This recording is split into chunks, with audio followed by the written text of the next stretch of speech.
Welcome to the Induced Innate Immune Responses module. In this talk, we're going to learn about different changes that occur in blood vessels during infection and injury.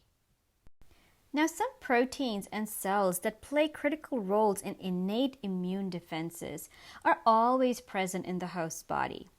These include proteins like lysozyme, defensins, or complement proteins. Thus, they are constitutively present. We also have cells like monocytes and neutrophils that play crucial roles in innate immune responses, and they are also always present in the host body. However, when there is infection that occurs, then some proteins have to be made in response to that infection, and thus the expression of these proteins have to be induced. Usually, these are proteins that are involved in inflammation, and their expression has to be induced because if these proteins are present all the time, or if there is constitutive expression of these proteins, then it is actually detrimental to the host. Inflammation normally occurs when the host is able to recognize pathogens that are present inside. The role of inflammation is to direct molecules as well as cells to the site of infection, and these molecules and cells will then play an important role in clearing the pathogen. Another role of inflammation is to activate the immune cells so that they do a better job at clearing the pathogen. Inflammation also induces localized blood clotting, and this helps in curbing the spread of the pathogen to other parts of the body. And finally, inflammation also helps in repairing injured host tissues. Now, inflammation is triggered by the production of different molecules like cytokines, chemokines, and other types of mediators like histamine. Let us first look at the effects of cytokines and chemokines on blood vessels. So, as we see, cytokines and chemokines are produced due to the signaling pathways initiated by the pattern recognition receptors when they bind to the PAMPs.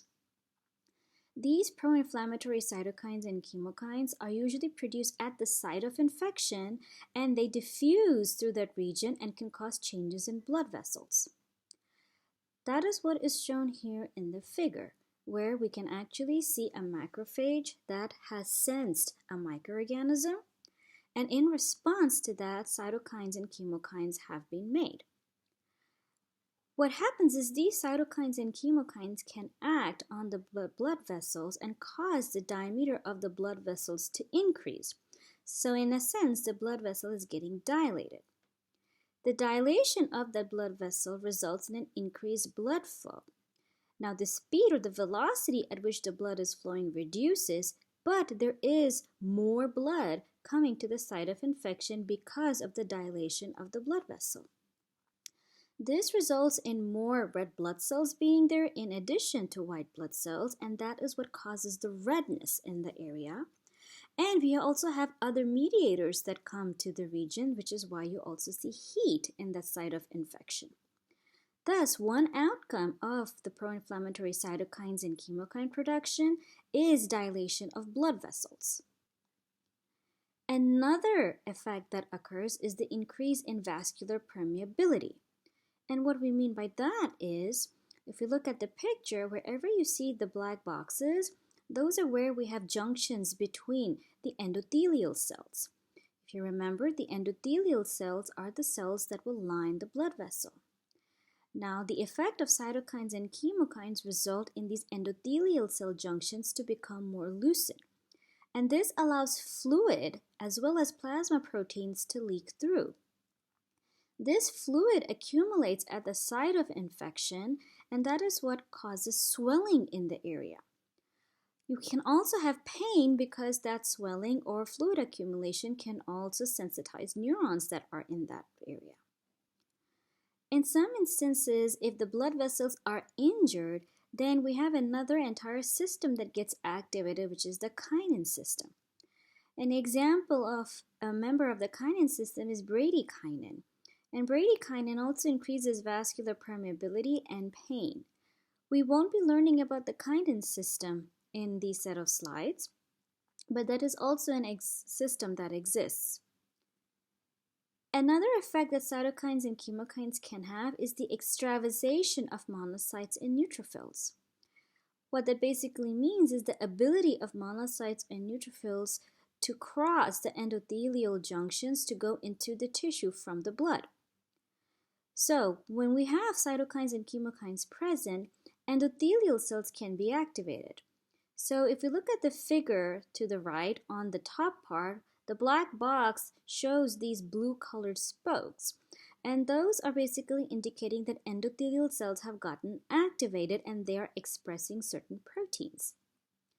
These proteins on the endothelial cell will promote the immune cells to bind to the endothelial cells and then leave the blood vessels through the endothelial cell junctions, and that is what is shown in the figure below in these black boxes. The presence of the cytokines and chemokines can also activate the neutrophils and monocytes that are going to the site of infection so that they're able to do a better job at recognizing and killing the pathogen. It should be noted that activated monocytes are also sometimes called as inflammatory monocytes because there is a change in their properties. Another effect of cytokines and chemokines is the resulting coagulation of blood vessels. So when we look at the blood vessel that is near the site of infection, after it gets dilated and allows fluid and cells to extravasate into the injured tissue or the infected tissue, we do have the activation of the coagulation system, and that triggers clotting of that blood vessel. The clotting of that local blood vessel, so this is localized clotting, is very important because it prevents the spread of the pathogen and it prevents the pathogen from gaining access to blood. Eventually, all the fluid and cells that are then at that site of infection don't have any place to go back into the blood vessel, and eventually they will drain into and you should know what the answer is for that. So think about, where do this fluid and cells eventually go to? TNF-alpha is known to play an important role in causing changes in blood vessels at the site of infection. Now, TNF-alpha belongs to the TNF cytokine family, and it is one of the major cytokines that promotes inflammation. It is usually produced as a membrane-associated cytokine, as shown in the figure. However, it can be cleaved by a protease called TASE, and this results in soluble TNF-alpha that is diffusible. This soluble TNF-alpha can have local as well as systemic effects. Now, TNFs are able to mediate their effects when they bind to TNF receptors that are present on cells. To look at some of the localized effects of TNF-alpha, it is known that TNF-alpha helps in the local containment of infection by acting on the endothelial cells that are present on the walls of the blood vessels. TNF-alpha helps in stimulating the expression of certain proteins on the endothelial cells that help immune cells leave the blood vessels and be able to migrate to the site of infection. TNF-alpha also stimulates blood clotting at the site of infection, and this does not allow the infectious agents to spread from the site of infection. Additionally, plasma and immune cells that are at the site of infection can then act on the infectious agent, and eventually the plasma, the immune cells, the infectious agents, and everything will drain into the lymph nodes, where innate immune cells can display antigens to lymphocytes and initiate adaptive immune responses. Thus, TNF-alpha helps in initiating these adaptive immune responses. TNF-alpha is also able to mediate systemic effects. And let us take the example of a scenario where an infectious agent is able to reach the blood vessels and thereby move to different parts of the body, and hence it is not contained at the site of infection. In such scenarios, the presence of the infectious agent in blood results in a massive release of TNF-alpha into the blood. While we do have other pro-inflammatory cytokines as well, the TNF-alpha that is present is more potent and is able to dilate blood vessels, which results in increased vascular permeability. Due to this increased vascular permeability, fluid starts leaking through these blood vessels in all parts of the body, which results in the blood pressure dropping. There is also a loss of plasma, which also contributes to this blood pressure decrease.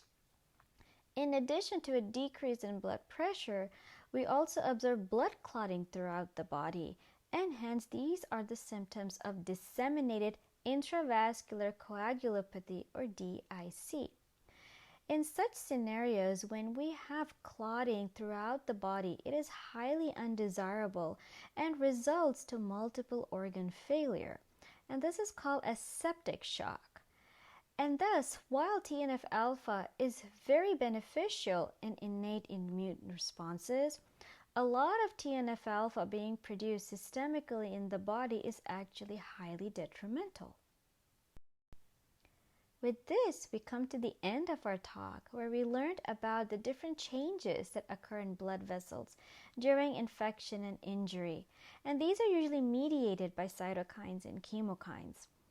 The changes of blood vessels include dilation, increase in permeability, extravasation of immune cells from the blood into the tissues, coagulation of the blood vessels, and we also looked at how TNF-alpha is able to regulate changes in blood vessels at a local level as well as a systemic level.